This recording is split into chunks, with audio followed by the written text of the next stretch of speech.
It is not a question of whether or not you support Maduro or whether or not you support Guaido. It's a question of whether you support the region remaining a zone of peace.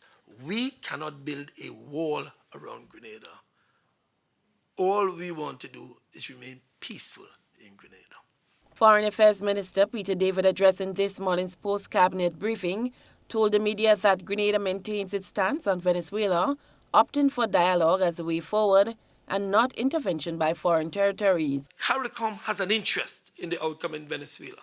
Venezuela has a boundary with countries like Grenada, countries like Trinidad and Tobago, that the future stability of Venezuela is in the interest of CARICOM, and that while we understand that there are difficulties within Venezuela, CARICOM's position remains that these matters should be resolved by the Venezuelan people coming together.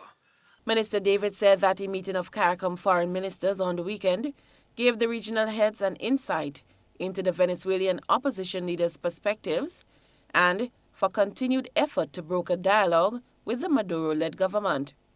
Minister David reiterated the need for continued peace and stability in the region. Everybody thought it was easy. Overthrow, what's the guy's name? Muammar Gaddafi. Remove Saddam Hussein. That was easy. The peace has proven to be much more difficult, and Libya continues to deteriorate.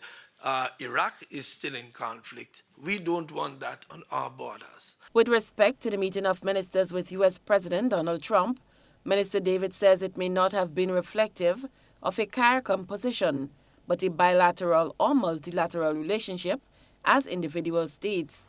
He viewed the meeting as unfortunate. Some people who believe, and some leaders who would believe, that rather than accept an invitation to visit President Trump, given the fact that it's a great opportunity to articulate CARICOM's position, it would have been better for the chair of CARICOM at least to be there, so that when you have what is a very rare opportunity to meet with a president of the United States, that CARICOM's position could be articulated.